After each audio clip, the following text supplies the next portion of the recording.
Can you hear me? Thank you, Rob, for that very nice introduction. It really is a great honor and a pleasure to be here. WashU is a giant among institutions in my field of research in physics and astrophysics. I have had at least 3 of my PhD students on the faculty here, and it was always a great pleasure and honor to send them here to try to carry forward the work in the fields that have been so important to me. 50 years ago, when I was a young physicist, just starting my career, we thought that there might be what I now call, I didn't use this phrase at the time, but the basic idea was there, what I now call the warped side of the universe, by which I mean objects and phenomena that are not made from matter like you and I, but instead are made from warped space and warped time. The examples that I will focus on primarily are black holes, the Big Bang singularity, in which we believe the universe was born, other types of singularities, and I will mention at least one other type of singularity. Those are places where space and time are so strongly warped that they're governed by laws of quantum gravity, a new set of physical laws, or it's a combination of warped space-time and quantum behaviors, and gravitational waves. And there are others. There are wormholes, there are time machines, there are cosmic strings. So it's a fairly rich kinds of things that we have speculated about connected with the warped side of the universe. But I will focus primarily on the black holes, the Big Bang, gravitational waves this evening. What my lecture is about today is what we have learned in these past 50 years. When I was starting out in my career, these were all pure speculations. And today, things have changed enormously. I won't tell you the whole history of how the changes came about. That would take many, many lectures. But I will give you some highlights of where I think we're going over the next 30 years or so. So let me begin with black holes. A black hole, as I said, is an object that's made from warped space and warped time. Or we use the phrase warped space-time because we understand in some deep sense as physicists that space and time are unified into a single entity. For example, what do I mean when I say they're made from warped space and time? Well, if I have a black hole, if it's non-rotating, it looks just like a spherical black sphere.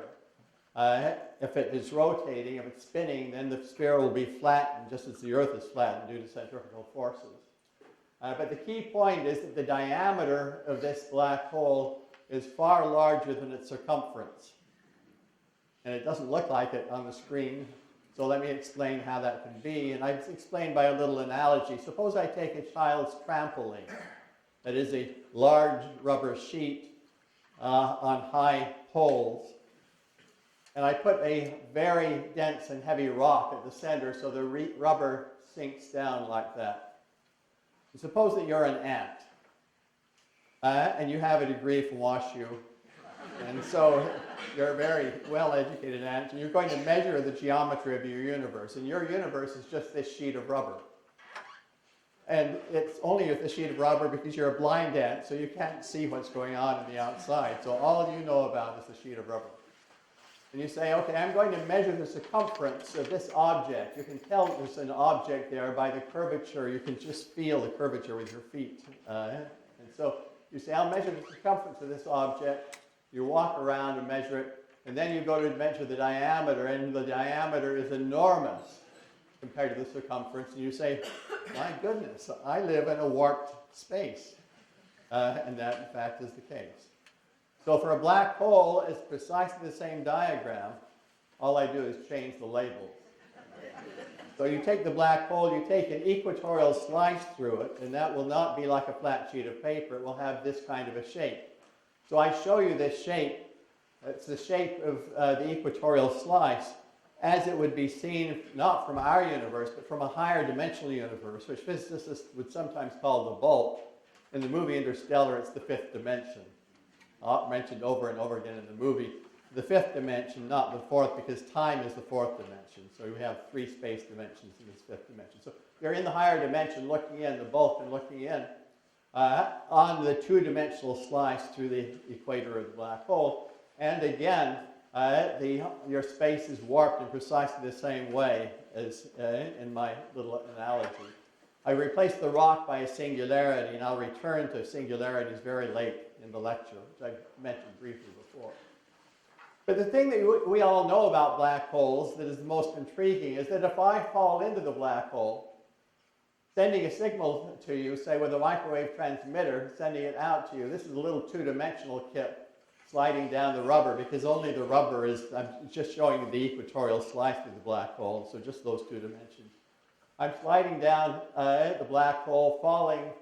I hit a place called the singularity, which I pass, the horizon, which I pass right through.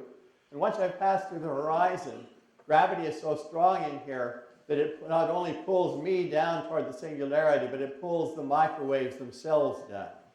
So gravity is so strong that the microwave signals can't get out. The horizon is the point of last return, beyond which nothing can get out. So we have the black hole made from warped space, which I've described, the horizon, which I've described, but there's also warped time.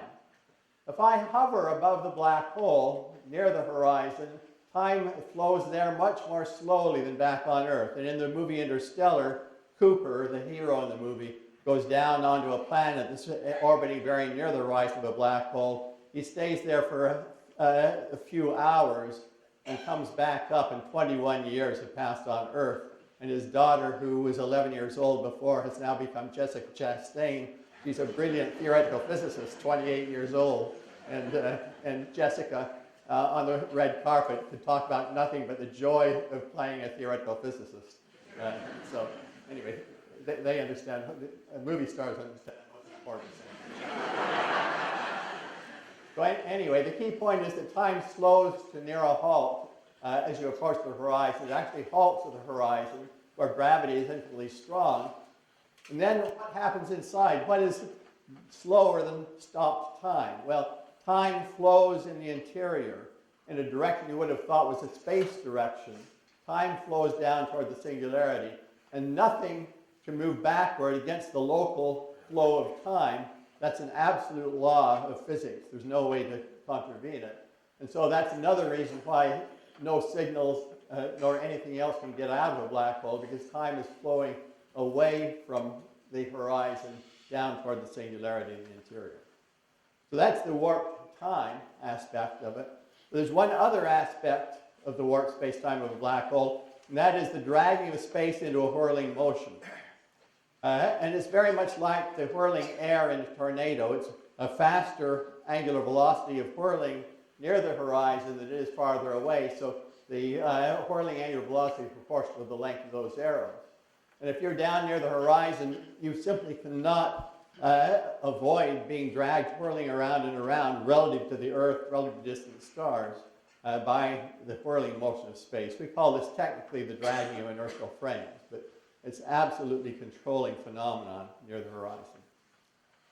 So now I'm showing you a precise, this was my hand drawing, which I did years and years ago for a conference in honor of Stephen Hawking. Now I show you the real thing.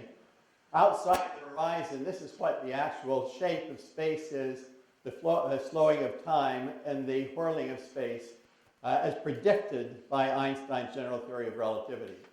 So the horizon is this black circle down here at the bottom. Restore the missing third dimension, that circle becomes a flattened sphere. The warped space then becomes flat far away where Earth is, and then it sinks down like a funnel to the horizon. And then the color coding is showing the slowing of time. So where it's yellow, time is flowing at 10% the rate it does back here on Earth. And the arrows, again, the white arrows, show the dragging of space into motion, fast near the horizon, slower farther away. And this is the depiction that you would see from the higher dimension or from the bulk. I'm going to return to this later on when I talk about colliding black holes and show you what the colliding black hole looks like as seen from the bulk. Now, the interesting question arises, what warps the black hole space and time? Well, Einstein's laws of general relativity tell us that space and time are warped by mass and energy that live in space-time. And Einstein also tells us that mass and energy are equivalent, that mass is just one form of energy, and you can transform it into other kinds of energy, such as heat, as is one of the things that happens in a nuclear explosion. But it requires then mass or energy to produce warping. And so where is the energy? If this object is made entirely from warped space and time, there's no matter there, but there has to be energy. Well, the answer is quite simple. You take that rubber sheet that I talked about before, you push on it, you have to do work to push it down because it's very stiff. And you put energy into stretching the rubber in the process. So the rubber then is storing a lot of elastic energy. It's the same story here. The warping of space and time entail a huge amount of energy in the warping. And that energy is the thing that produces the warping. So it's basically a circular process. The warping is produced by the energy, and the energy is stored in the warping. And this thing is extremely stable. It just holds itself together. It's what we sometimes call a gravitational soliton. As a physicist, we use the phrase a black hole is held together by its nonlinear self-interaction. Now, I told you that space is dragged into a whirling motion fast near the horizon, slower farther away. So if I put my wife just above the north pole of the black hole, and she's hanging here or falling in, whichever she chooses. I hope she hangs and doesn't fall. And so if I have her here, her feet are whirling around, or a gyroscope, more precisely at her feet, is whirling around much faster than her head, a gyroscope at her head. And so her head sees her feet being twisted counterclockwise. At the same time, her feet see her head twisted counterclockwise. It's like taking a wet towel. You're wringing water out of the towel. If you think about it, if your left hand sees your right hand going around counterclockwise, then your right hand will see your left hand going around counterclockwise. So there's a counterclockwise twist of space at the north pole of the black hole, and a clockwise twist at the south pole. We call these vortices, borrowing a phrase from fluid mechanics, like vortices in water in a bathtub or whirlpool. And so you have these counterclockwise, two vortices, counterclockwise and clockwise, attached to a spinning black hole. This gives you some sense that there's a real richness to the warping of space and time around a black hole. There are also things that are called tendencies, which I'm not going to talk about. They're things that stretch and squeeze, that stick out of a black hole. And so an interesting question that I will return to is what happens to these structures made from warped space-time when black holes collide? And that is a very interesting question. It was really posed to me initially by my PhD thesis advisor when I was a graduate student, except he didn't know about the vortices and tendencies. But the general issue, the geometrodynamics, the dynamics of warped space-time when black holes collide, was an issue that John Wheeler, my thesis advisor, posed to me and his other students beginning in the 1950s, a very, very long time ago. And we now, as I will say near the end of the lecture, we now understand this from a combination of observations and computer simulations. So, black holes in our universe.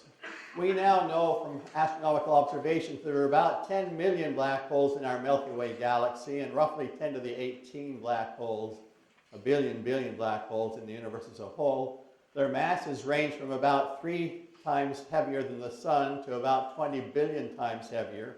Their diameters from about 10 kilometers to about 100 billion kilometers. So a huge range of sizes of black holes. What would a black hole look like to your eyes if you were up close to it? And you're not out in the bulk looking in, but you're a human being looking at it. Well, if I have a star here and I have a camera down there, or my eye is down here, there is a light ray from the star that travels along the closest thing there is to a straight line from the star, along this route through the warped space and time of the black hole. And so the camera sees one image of the black hole in that direction. There's also another light ray that comes in this direction, so the camera sees a second image there, and another light ray that goes down, whirls around the black hole once, and comes up along that trajectory. And then there's a shadow of the black hole in here where you don't see any images. But you can imagine there are lots of images of every star because of the warping of space and time. So these three images I show here along with the black hole shadow, 1, 2, 3 images along with the black hole shadow. Now suppose that I have an enormous number of stars, a star field behind the black hole. Then what do I see? Well, this is what you see. So I'm going to show this to you. This is then a simulation by the team that made the images of black holes and wormholes for the movie Interstellar, became close friends of mine, and using this computer software that were used to make the images for the movie, we did some actual studies then of propagation of light and star fields around black holes. And so this is a movie made then by Oliver James, who's the chief scientist at Double Negative Visual Effects House. So you see very interesting patterns as the camera gradually moves around the black hole. You see this, which is called an Einstein ring, but there are a bunch of Einstein rings further down in here. If you look closely at these Einstein rings, you see images of star created in pairs and go shooting away, and then you see images annihilate in pairs. It's really a very fascinating phenomenon. It's all caused by the bending of light around the black hole due to the warping of space and time and the gravity of the black hole. Okay, so for the engineers and physicists here, I'm going to tell you a little about where this comes from. This is going to be pure jargon for everybody else. But nevertheless, I think it's quite interesting. And so I'm going to pass this on for about 1 minute. Each Einstein ring, and there are an infinite number of them snuggling up to the horizon of the black hole, or up to the edge of the shadow of the black hole. Each Einstein ring is the image of the intersection of the celestial sphere on which these stars live. The stars are very far away, and so we imagine being on a sphere that's very far away. The intersection of that celestial sphere with a caustic of the camera's past light cone. So you take the past light cone of the camera in space-time. I told you this is jargon.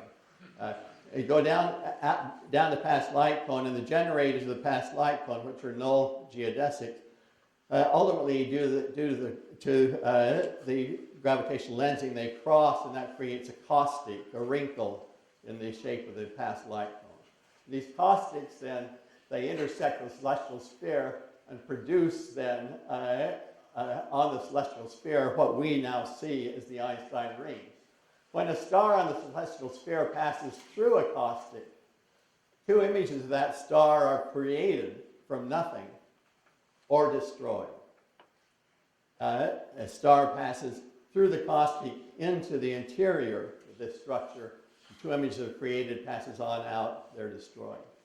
And so this is really quite beautiful mathematics for those who've never studied it, and closely tied to some elegant issues in optics.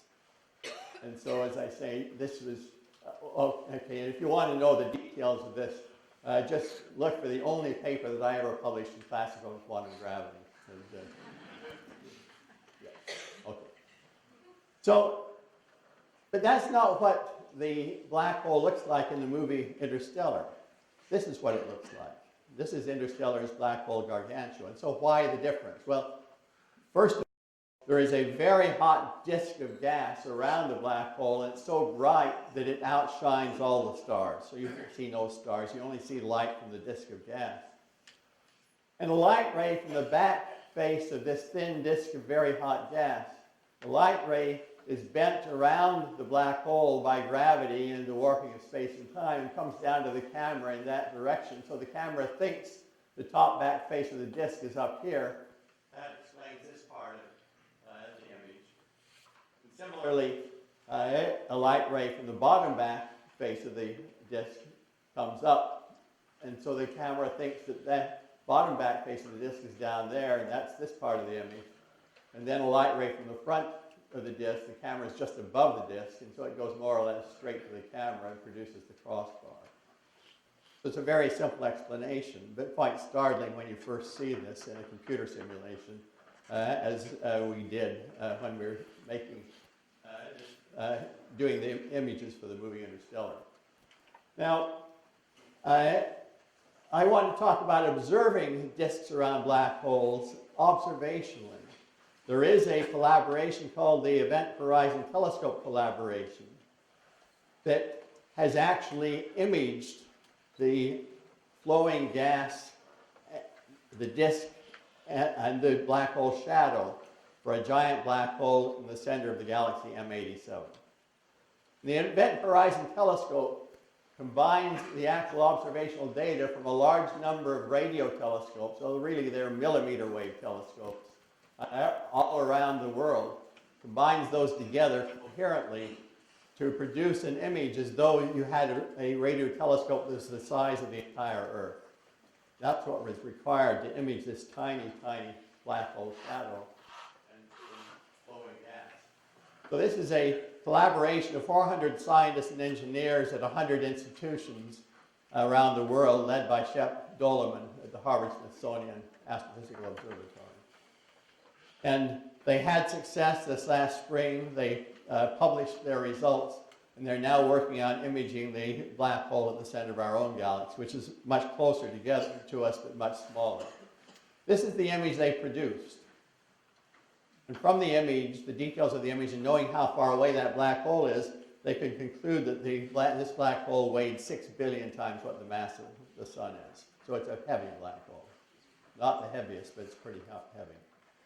Now, let's look at what we claimed this would look like in the movie Interstellar, and look at what it looked like. It's not quite the same. So what's wrong? How did we get it wrong in Interstellar? Well, Oliver James, the chief scientist at Double Negative, said, well, let's just take the interstellar image. The camera here was just above the plane of that disk. And let's gradually move the camera up above the plane of the disk. What happens? And then let's make the image fuzzy, because the telescope doesn't have very good resolution. Now, there's one thing wrong. Well, there are really two things wrong here. There's still one thing wrong. It's brighter on one side than it is on the other. But that didn't happen in the movie. Why not? Because we all know that there should be a Doppler shift, and so the part of the gas that's moving toward us should be brighter than the gas that's moving away. And the difference in velocities are close to the speed of light for this gas near the black hole. And so I argued with Christopher Nolan, the superb director of this film, and he said to me, look, the human eye is incapable of distinguishing brightness when you have something that is really, really bright. I'm making a movie that depicts things the way the human eye would see them. And so we are not going to put in that brightness difference on the two sides. Okay, so that's the one thing I needed to confess to and explain. The other thing is that, in fact, the astrophysicists think that in the case of M87, this image you see here, that the gas is not in a thin disk. It's actually flowing in a rather bulk flow that's not confined to a thin disk. Still, the image looks an awful lot like it would in a thin disk seen from the North Pole, but nevertheless, the flow is different from what we had. And so that's another reason why it's not, from basically almost any angle, it would look more or less like this, with what's called an optically thin flow of very hot gas. Let me turn to gravitational waves. So I've talked about one type of object on the warp side of the universe. Gravitational waves are a second. Albert Einstein formulated his general relativity laws of physics in 1915, and a few months later, in 1916, he predicted the existence of gravitational waves by using the mathematics of his relativity laws to calculate what would happen if you had some ripple in the shape of space and time propagating along. And what he found was that ripples create a ripple like a ripple on a pond, but it's a ripple of warping of space and time in general relativity, that they propagate at the same speed as light does, and as such a ripple propagates into the screen, it will stretch and squeeze space transverse to the propagation direction. So it's in the screen. And to visualize the stretching and squeezing of space, what we're doing here is laying down a little grid of particles.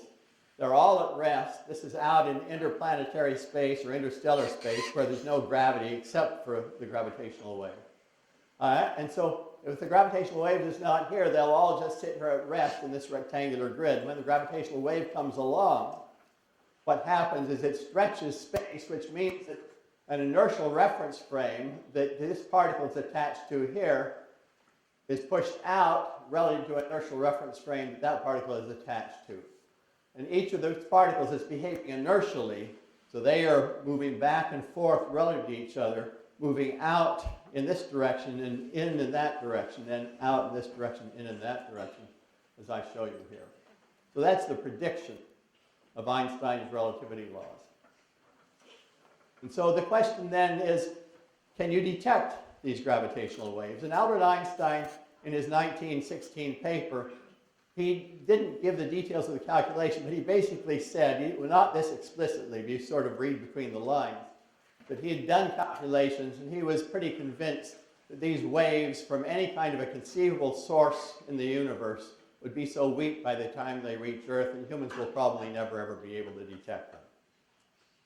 So that was a little discouraging prediction. But let me return to that. Before I return to that, let me say that a key point that I want to make is that gravitational waves are made from the same thing as black holes, from warped space-time. And that means they're the ideal tool for exploring black holes and other kinds of objects on the warped side of the universe. Because things are made from warped space-time do not produce electromagnetic waves at all. It requires matter, it requires electric charges that oscillate to produce electromagnetic waves.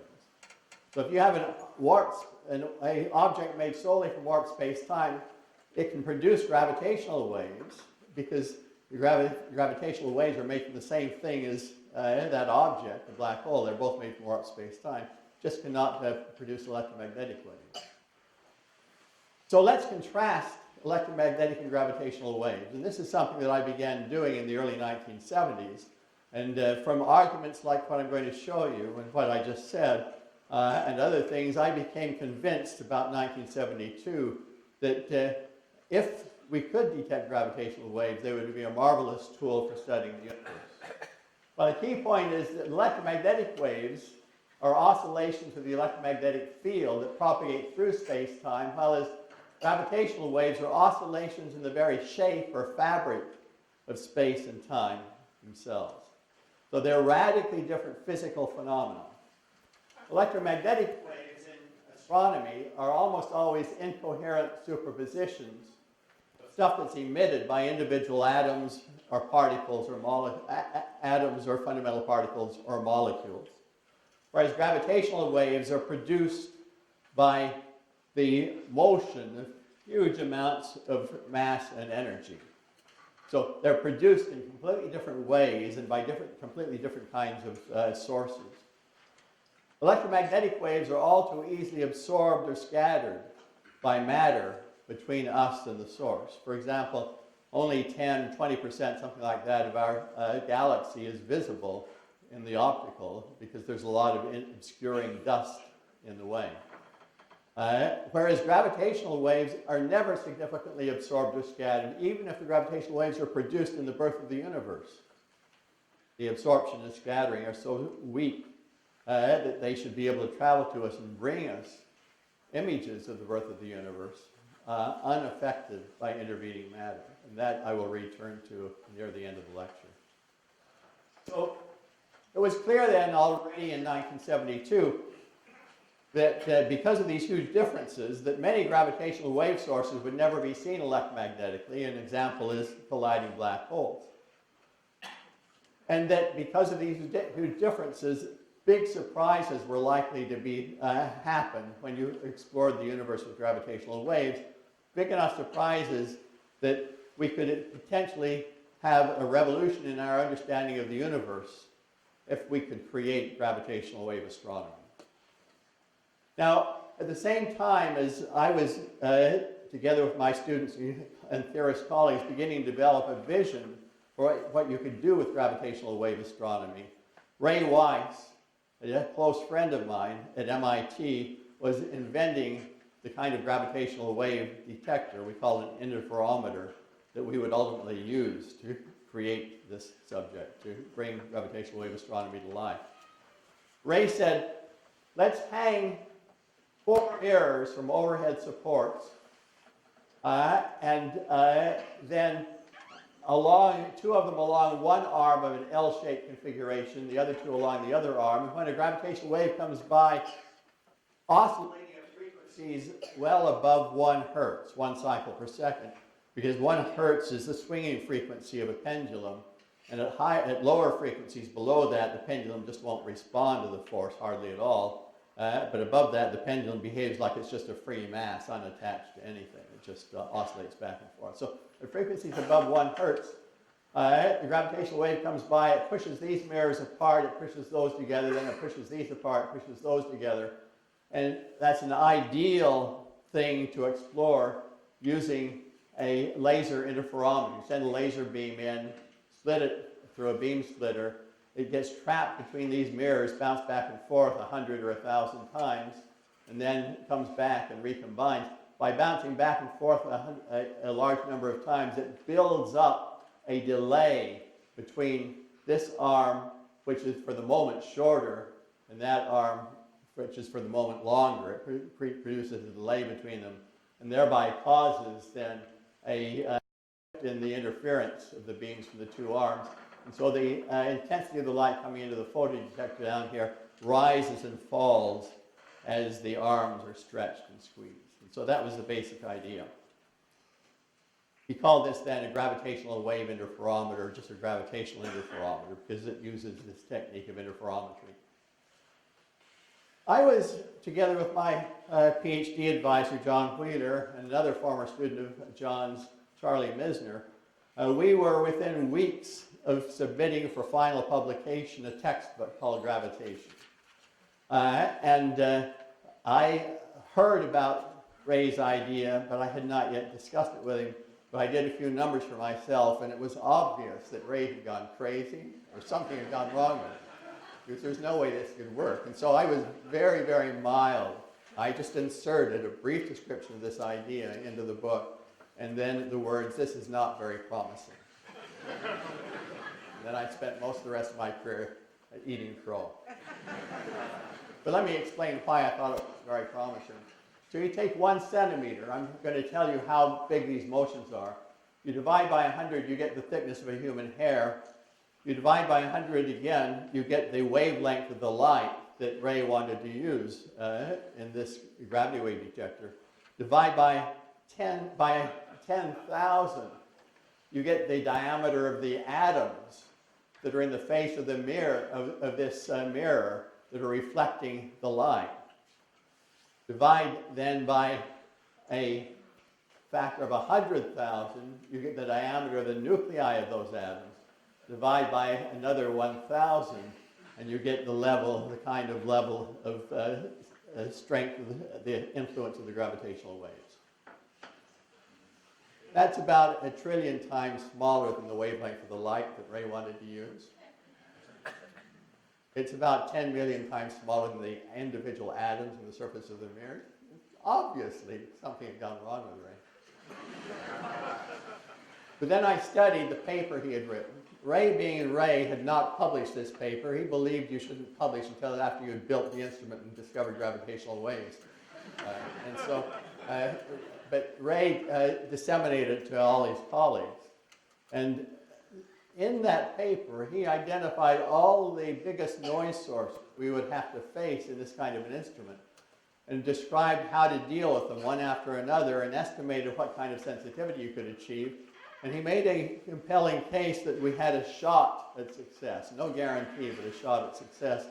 And so I became convinced, after studying this, thinking about it for a while, and extended discussions with Ray and also with Vladimir Baginsky, a great Russian experimental physicist working in the field. I became convinced that this could possibly succeed, and so I turned my whole research program around in this direction. And my group did spend probably 2/3 of the rest of our career, my career, and their effort, helping the experimenters pull this off. It was 40 years of intense work, and I'm not going to tell you the details. That's a separate lecture. Many of you have already heard lectures about this. I want to describe the beginning. I'll skip over the details you would like you have heard from others. I just want to say that it was intense work by a team that grew to more than 1,000 scientists, engineers at 80 institutions in 15 nations by the time we first discovered the waves. We built what is called the Laser Interferometer Gravitational Wave Observatory, or LIGO. And the genius that led us, that organized it all, made the big decisions one after another as we moved forward, was a man, Barry Barish, a Caltech professor that we had borrowed from another field, high-energy physics, but he had the experience of how to organize large projects and a superb understanding of physics. So he was a very quick study to learn the technical issues involved in this. Then he knew who to get advice from. So he pulled it off in an organizational way. And we said in 1989, when we proposed to the National Science Foundation, we would build this gravity wave detector, or this observatory, gravitational wave observatory. We said we're going to have to build 2 generations of instruments before we'll have success. If nature's really kind, we might see something with the first generation, but probably not. And we'll have to then, at a cost of $300 million, build the first instruments. And then we're going to come back for a bunch more dollars to build the advanced instruments, because the first instruments will show us what we're up against. We're going to discover things we hadn't thought of, that there are going to be problems. And we will learn enough to build the far more complex instruments that are required to have success. And these instruments are horrendously complex. There are 100,000 data channels come out of each instrument. Imagine that, 100,000. One is a gravitational wave signal, and everything else is monitoring things that are going on inside the instrument, which is designed to overcome the enormous number of different kinds of sources of noise you can have, or things going on in the environment. So they're tremendously complex, and it did really require 2 generations before we were able to have success, just as we predicted it would. Amazingly, Congress and the National Science Foundation stood by us with no major budget cuts over the 25 years that it took us to pull it off from the time we submitted our construction proposal until we saw the gravitational waves. But it was in large measure because we were absolutely honest about how hard this was going to be, and it would require 2 generations. So this is one of the gravitational wave interferometers in Livingston, Louisiana. This is the other one in Hanford, Washington. On September 14, 2015, our second generation, what we call the advanced LIGO interferometers, was just preparing for its first gravitational wave search. The first search was supposed to begin in 3 days. These instruments are complex. They had to be tuned very carefully, brought into just the right configuration. Many different pieces of them, subsystems, had to be tuned. And they were all nearly tuned, just the final fine-tuning going away, and the first signal came in. And so the director of LIGO declared, the search has begun. We freeze the configuration of the interferometers as they are now, and we will continue for several months continuing the search. And so I'm now going to tell you what that first signal was. And if you could turn off the lights, I'd appreciate that. 1.3 billion years ago, when here on Earth, multicellular life was just forming and spreading over the globe. But in a galaxy far, far away, 2 black holes circled around and around each other, and these are the shadows of the black holes against a field of stars, and you're seeing the gravitational lensing, and you're seeing the Einstein ring here, and several very strangely shaped Einstein rings. As they orbited around each other, they lost energy to gravitational waves, to these stretching and squeezing of space. And so they spiraled closer and closer together as they lost energy, and they finally collided in a great cataclysm. A very strong final burst of gravitational waves that went traveling out of the galaxy in which those black holes lived into intergalactic space. For 1.3 billion years, that burst of gravitational waves traveled across intergalactic space, arrived at the Earth 50,000 years ago, and not at the Earth, at the outer reaches of our Milky Way galaxy, 50,000 years ago, when our ancestors were sharing the Earth with the Neanderthals. traveled for 50,000 years through our Milky Way, and then on the 14th of September 2015, 3 days, as I said, before the advanced detectors were scheduled to start their first search, they arrived at the Earth, and they arrived initially at the tip of the Antarctic Peninsula. They traveled up through the Earth unscathed by all the matter of the Earth because gravitational waves are so very penetrating. They emerged first at the LIGO interferometer in Livingston, Louisiana, and 7 milliseconds later at the interferometer in Hanford, Washington. They stretched and squeezed the distances between the mirrors in the two arms of the interferometers. The light then was recombined in at the corner of the interferometer, went into a photodetector, and the signal from that went into a computer, and the computer generated then analyzed the data, untouched by human beings, and spit out onto a website, an internal website of the LIGO collaboration. The details of this signal and announced there appears to be a gravitational wave signal here, and here are the details. That morning I woke up, went to do email. I had an email from a young colleague saying, go look at this web page. We seem to have detected a gravitational wave. I looked, it was too good to be true. It was just too good to be true. And so it was a big issue. Is this really a gravitational wave? It was too good to be true. Was there something wrong with our instruments? And so they had a huge team that worked on the data analysis, analyzed the data from all possible points of view, and then went in and looked at key data channels that were carrying the information about what could have gone wrong inside the interferometer. And finally, after about 4 months of looking at the data and probing the interferometer, and these are a few of this team of 1,000 people. It had also included about 200 people from the Virgo collaboration, which has their own gravitational wave interferometer, which was not yet working at the time, but we analyzed our data jointly. So these are a few of those people. This team then finally concluded, yes, this is the real thing. And what we saw, once the data were cleaned up, the gray thing is the gravitational wave signal, stretching and squeezing, stretch up and squeezing down, oscillating to a peak and then ringing down. And the red is a numerical relativity simulation, the gravitational waveform produced by a simulation of two colliding black holes, done by a team led by Saul Tucholsky at Cornell, a Caltech Cornell team at the time, called the SXS project.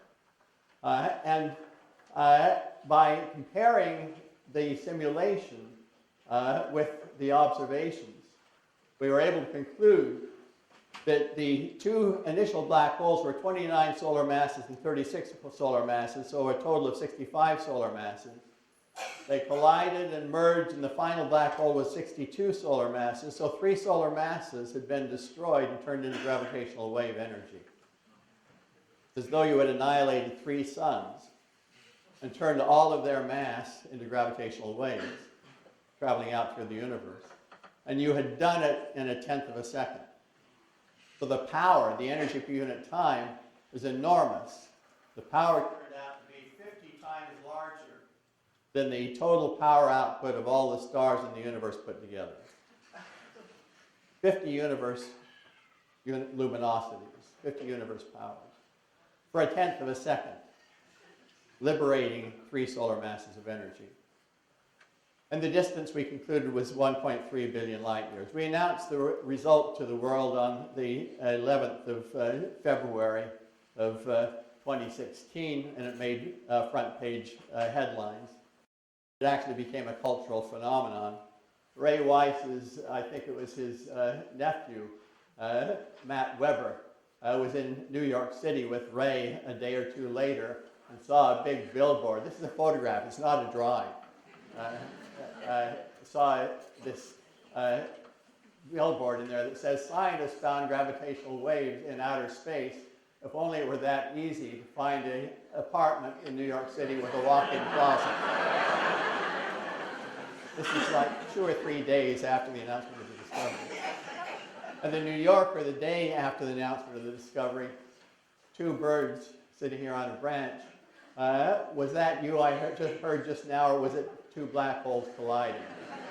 What you need to know is that if you take the waveform from a gravitational wave and put it on a loudspeaker, it makes a chirping sound, like that.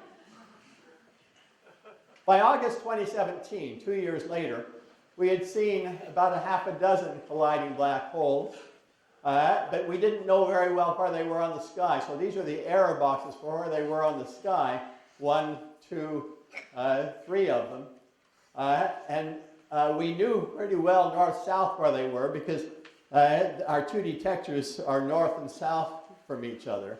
I told you the first signal arrived at Livingston, Louisiana, and 7 milliseconds later it arrived at Hanford, Washington, so it had to be coming from the south.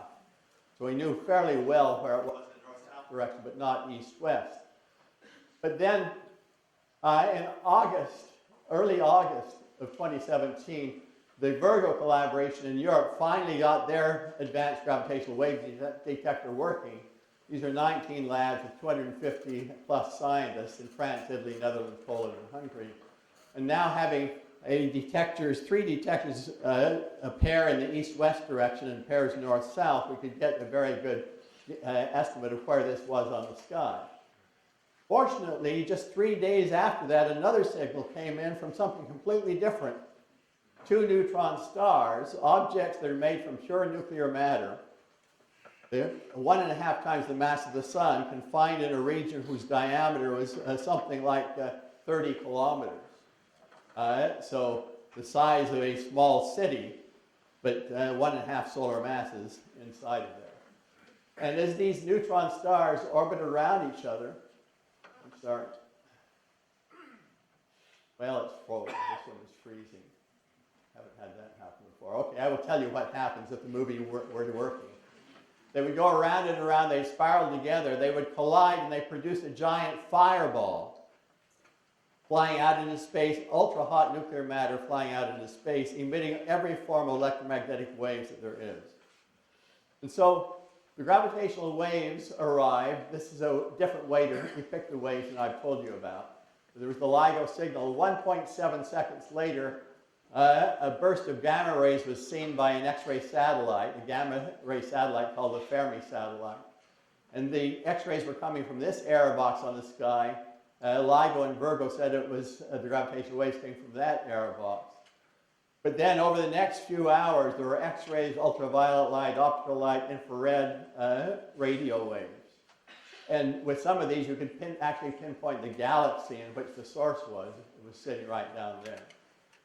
This was the most studied event in the history of astronomy. Something like 15 or 20% of all the world's astronomers observed this with one type of telescope or another. They were all warned or told of this by an alert that went out from LIGO within a very short time after the gravity wave came in. Within seconds after the gravity wave came in, it was announced to the electromagnetic astronomers, we have a signal. And they went and looked, and this is what they saw. And from the electromagnetic waves, and so this was the beginning of what we call multi-messenger astronomy. Each form of radiation is a different messenger, as we say. And so you have gravitational waves as one messenger, you have X-rays, light, radio waves, and so forth as other messengers. And as an example of what multi-messenger astronomy can bring, from the electromagnetic waves and from knowing that it is a colliding neutron stars, there was a prediction that when neutron stars collide, that you synthesize very heavy elements such as gold and platinum. And the observations show that indeed huge amounts of gold and platinum were created in the collision of these neutron stars. And knowing roughly how often this occurs in the universe from other astronomical observations, it was possible to say that it's likely that most of all of the gold and platinum in the universe is created in these kinds of neutron star collisions.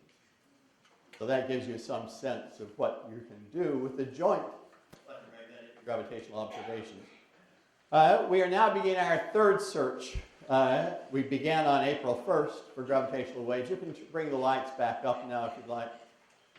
The third search for gravitational waves began on April 1st with improved interferometers. We closed down for about a year improving the interferometers, and then we go back and search for about a year. So we're now in our third search. We're now seeing gravitational waves, signals coming in about once a week. And the alerts now that they're coming in go out on an app that you can get on your iPhone or other smartphones. The app is called GW Events. You can go download it. And when a signal comes in, your smartphone will make a chirping sound. And so you go and you look, and you see there the details that have been released by the LIGO Virgo team of the signal. They don't release all the details because the data aren't by any means fully analyzed. They release as much information as would be really useful for electromagnetic and neutrino astronomers who want to go search for the same thing. So here you go inside the app and you see that a signal has come in, say this one, GW 190915. So on September 15, 2019, something was seen which was a binary black hole, two black holes colliding with 99% confidence that that's what it is. And then you have an indication of the false alarm rate. If this were really due to noise, how often would something like this be produced? In this case, it'd be once every 32 years, I think, that this would happen if it were just due to noise. So you're really quite confident this is real. Sometimes that number is once in a billion years, so the range is on up. So what have we seen in just those last 2 months? I should tell you that the instruments were turned off for the month of October to do some cleaning up of some issues with GERD on mirrors. And then they were turned back on the 1st of November. There was a signal came in the day before yesterday. But I have on here just the things that came in the last 2 months before the shutdown. There were in 9 weeks there were 10 events, 5 collisions of black holes, 1 collision of neutron stars, 2 events where a black hole swallowed a neutron star whole, and 2 events where a black hole swallowed something that's in a mass gap. We know that neutron stars don't get heavier than 3 solar masses. Nobody's ever seen a black hole lighter than 5 solar masses. But there are 2 events here where the black hole swallows something that weighs in that gap between 3 and 5 solar masses, presumably a smaller black hole than we've ever known of astrophysically in the universe. The details will be published in a year or 2. I don't know when, but it's intriguing to go on your smartphone and see this much detail. By the late 2030s, 20 years from now, successors to LIGO and Virgo, called the Einstein Telescope or the Cosmic Explorer, will likely see gravitational waves 20 times weaker than what we have seen today. We'll see every black hole collision in the universe with masses less than 100 solar masses. We'll see a variety of other warp side phenomena. And also by the 2030s, we will be looking at gravitational waves in 4 different frequency bands. It's as though we had created optical astronomy, X-ray astronomy, radio astronomy, gamma ray astronomy, all within 20 years' time. We're going to do that. We expect to do that with gravitational waves, different frequency bands. Frequency is equivalent to period. So LIGO and Virgo operate with gravitational waves with periods of milliseconds. An instrument called LISA, the Laser Interferometer Space Antenna, 3 spacecraft that track each other with laser beams, that is being built by the European Space Agency. We'll look at gravitational waves with periods of minutes to hours, and LIGO sees black hole collisions with masses up to a few hundred solar masses, maybe 1,000 solar masses. This instrument will see black holes from 1,000 solar masses to 10 million solar masses. A different technique that I won't go into the details that is online and searching and is likely to have success within the next 5 years, I would guess, called pulsar timing arrays. Black holes from 10 million solar masses to 10 billion solar masses. So we cover the whole range of masses of black holes with these 3 different kinds of instruments. And then a technique that I'll talk about very briefly at the end, cosmic polarization, cosmic microwave background, looking at gravitational waves with periods of hundreds of millions of years. Now, Of course, that's a little longer than a graduate student lifetime. And so you don't sit there as a graduate student and watch the wave oscillate. And what you have to do is you look for a pattern of something on the sky that corresponds to an oscillation of this very large period. What might we learn from gravitational waves over the next 30 years? I want to give you some sense of this for a few minutes before I close. Begin with LISA, 3 spacecraft that track each other with laser beams, looking at giant black holes weighing millions of suns. If we have a small black hole orbiting around a large black hole, it turns out that as it orbits around and around, the gravitational waves it produces carry a full map of the space-time geometry, the warping of space, warping of time, the whirling of space due to the spin of the black hole. A full map with very high precision map is encoded in the waves. And so we expect with LISA to do the analog of mapping the surface of Mars. So you're mapping the warped space and time of the black hole. You ask how could that possibly be that you can get that whole map in there. You just have to look at the orbit of the small black hole around the big black hole. And to visualize that now in 3 dimensions, I'm removing the warping of space. And it says, you look at this orbit as though space were flat. And so now you see all 3 dimensions. Can we turn the lights down again for this movie?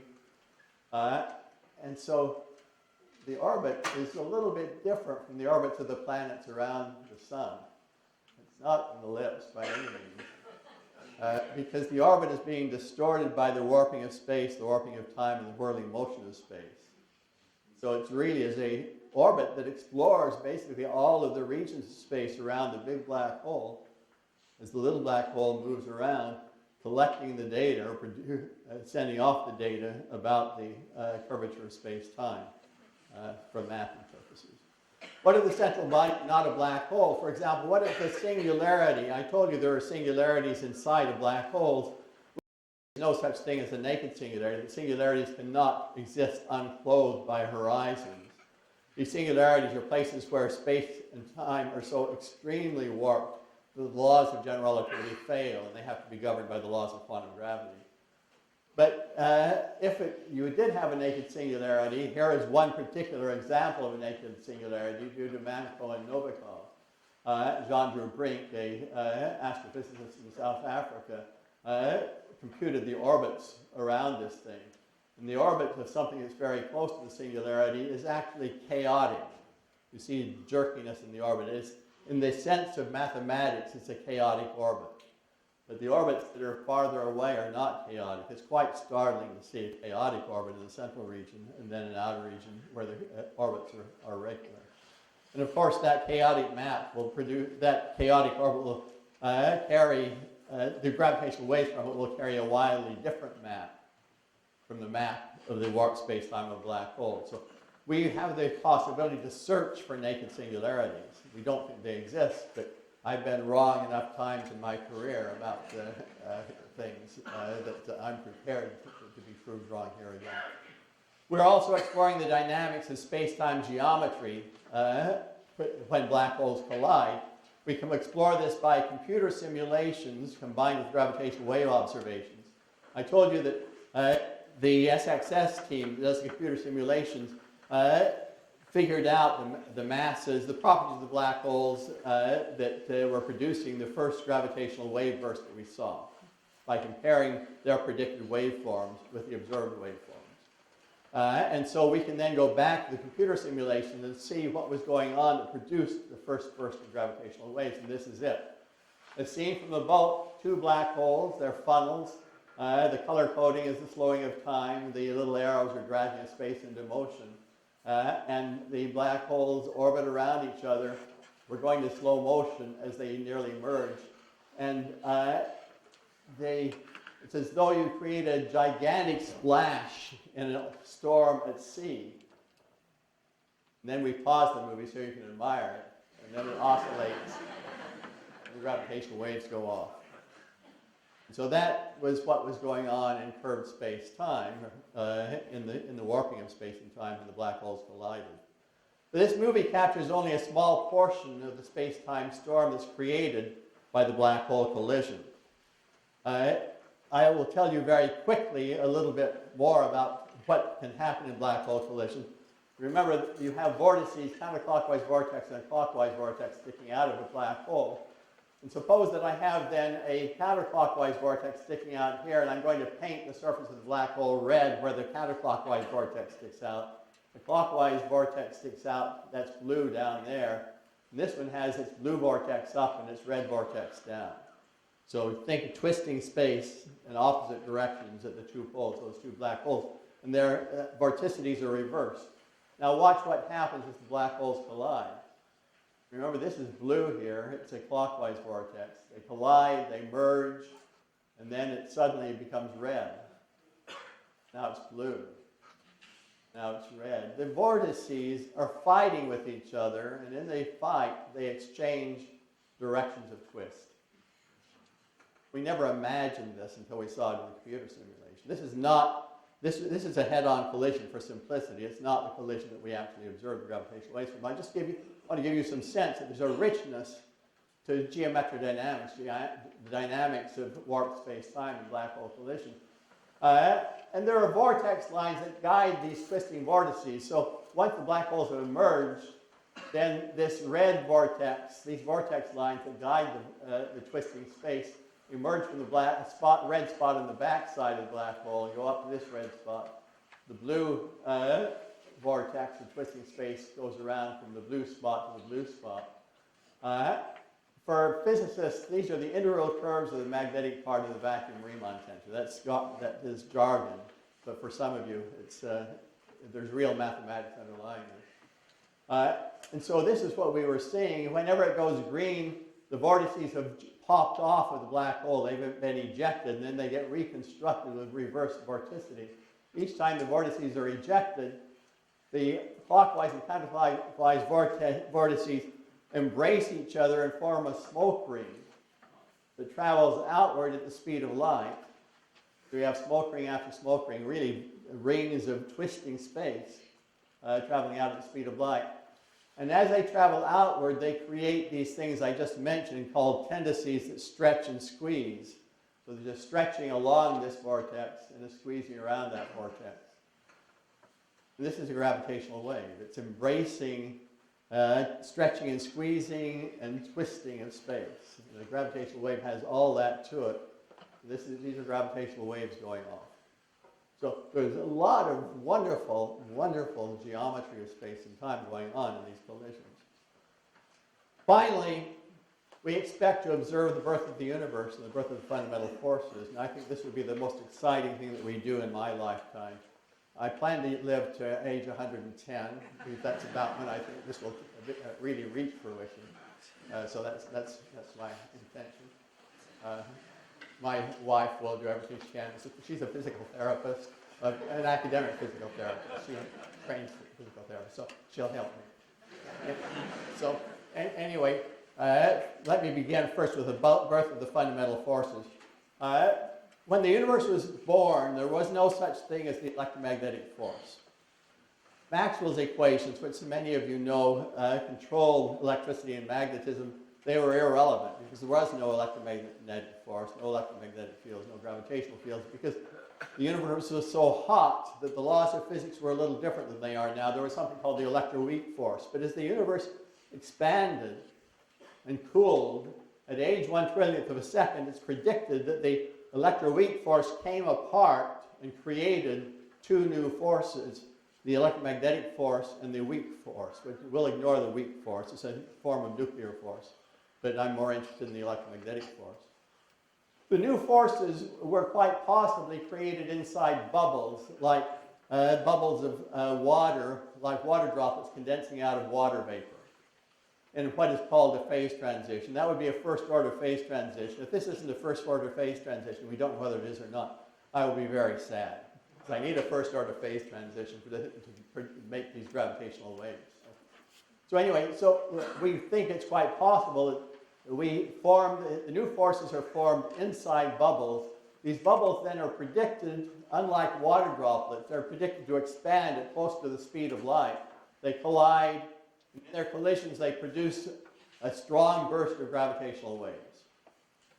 And as the universe continues to expand, the wavelength of these waves gets stretched until the day these waves are predicted to be in just the right wavelength region for the LISA gravitational wave detector, those 3 spacecraft that are tracking each other with laser beams. And so one of the goals of LISA is to observe the gravitational waves from the birth of the electromagnetic force when the universe is friendly to the second goal. The waves from the very birth of the universe, this is all even more interesting.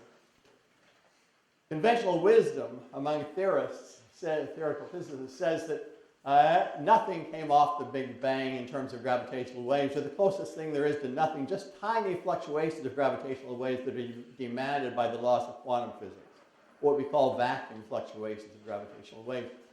But we also have considerable evidence that in the earliest moments of the universe expanded extremely rapidly, and theory predicts that that very rapid expansion, which is called inflation, would have amplified these gravitational waves through what is technically called parametric amplification, would have amplified these vacuum fluctuations to make a very rich spectrum of real gravitational waves, strong enough to be detectable. These primordial gravitational waves then traveled out into the universe. They were formed in the first 10 to the minus 33 seconds of the life of the universe during inflation. And when the universe was about 380,000 years old, is a special time for physicists and astronomers. That's the time of recombination. I won't go into the details of that with everybody else. The key point is that the gravitational waves then are predicted to have placed onto the electromagnetic waves being emitted by the hot matter in the early universe, placed onto those electromagnetic waves polarization. And this polarization then of the electromagnetic waves and their wavelengths expand until today they are microwaves. And the polarization of these microwaves is the thing that we look for on the sky, searching then for the imprint placed by primordial gravitational waves. And that imprint, if it is seen, is going to be the spectrum of the imprint is going to be a convolution, a combination of the influence of the very birth of the universe in this process of inflation. And so the key thing is that the birth of the universe is governed by these sets of physical laws called quantum gravity that we don't understand at all well. We don't understand the birth of the universe. We don't understand the laws of quantum gravity. We don't have any observational data yet. Here are the observational data. And those observational data we expect to see then from these patterns on the sky that tell us about the gravitational waves that today have wavelengths of periods of hundreds of millions of years. But there is a space mission, a follow-on mission to LISA that will look for the same things, these primordial gravitational waves of periods of oscillation of seconds. Enormous difference, the periods of these two kinds of waves detected in two different manners, each of them carrying information about the very birth of the universe, the laws of quantum gravity, and inflation, things that we do not understand at all well. And those, I think, are likely to be the most powerful pieces of observational data that we have a few decades from now. We're trying to sort out these combination of things, the birth of the universe, the laws of quantum gravity, and inflation. And I look forward, just before I die, to seeing this come to fruition and seeing the spectrum of these things be completely different from what conventional theory says, and everybody goes back to the drawing board. It's kind of really going on. So in conclusion, let me just say that it's 400 years since Galileo built his first little optical telescope. He pointed it at Jupiter and discovered the 4 largest moons of Jupiter, and thereby created modern electromagnetic astronomy. And it's 4 years since LIGO, the Advanced LIGO detectors, turned on, saw the gravitational waves from colliding black holes, and created gravitational astronomy. In the 400 years since Galileo, our understanding of the universe has changed enormously due to electromagnetic waves. And so I invite you to speculate on what changes might come in the next 400 years with the combination of gravitational waves and electromagnetic waves. Thank you.